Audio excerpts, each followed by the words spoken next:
এগুলো কি দেখেছো? খারকোল পাতা। আজকে আমি এই খারকোল পাতা বেটে ভাত খাবো। জ্বর হয়েছে, মুখে একেবারে তো রুচি নেই। বেশ করে শুকনো লঙ্কা দেব, রসুন দেব অনেকটা, আর কালো জিরে এই দিয়ে বেটে ভেজে নেব আগে, তারপর বেটে এই দিয়েই আমি আজকে ভাত খাবো। মুখে একটু ভালো লাগবে, ঝাল ঝাল লাগবে। তো এবার আমি খারকোল পাতাটা রান্না করব। ওই দেখো গ্যাস জ্বালিয়ে কড়া বসিয়ে দিয়েছি,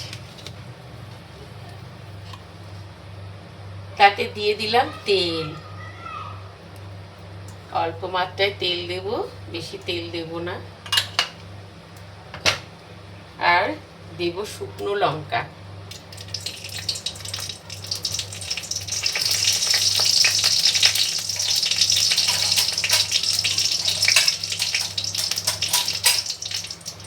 এই জ্বর মুখে জানো তো, এইটা এই কালো জিরে, রসুন, হ্যাঁ, আর এই শুকনো লঙ্কা, মুখটাই দারুণ লাগবে খেতে।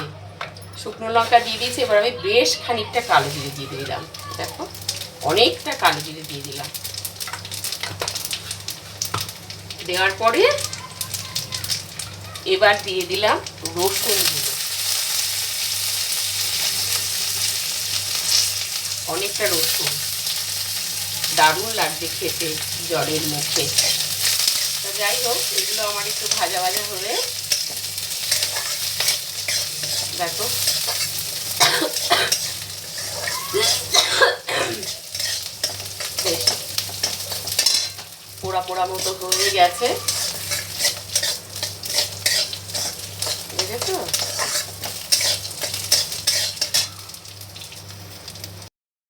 তো কালো জিরে রসুন আমার ভাজা ভাজা মতো হয়ে গেছে। এবার আমি এই খারকোল পাতাটা দিয়ে দেবো। দারুণ লাগে খেতে, ঝাল ঝাল রসুন, কালো জিরে, অনেক উপকার এটা, জানো?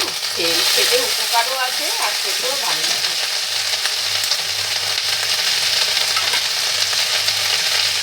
একটু হলুদ গুঁড়ো দিয়ে দিলাম, একটু নুন দিয়ে দিলাম,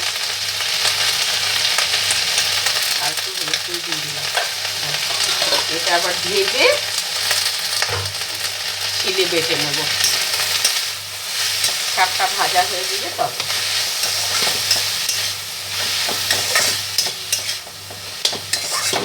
দেখে একটু ভাজতে সময় দিতে হবে। দেখো কেমন নরম হয়ে যাচ্ছে। আমার খারকোল পাতাটা ভাজা হয়ে গেছে, এই দেখো।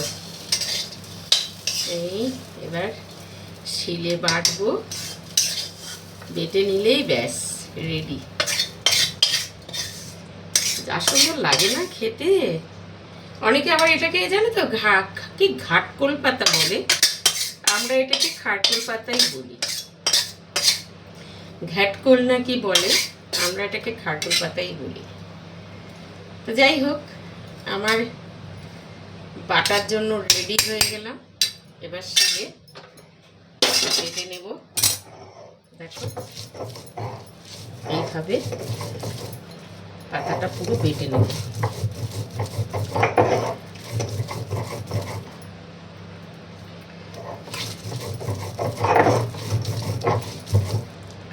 দারুণ লাগে ভাত দিয়ে খেতে, গরম ভাত দিয়ে। আর বিশেষত আমার এখন জ্বরমুখ তো, এটা খুব সুন্দর লাগবে খেতে।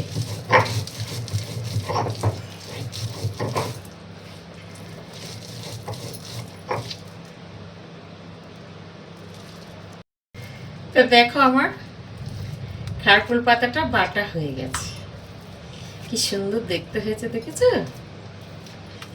খেতেও দারুণ।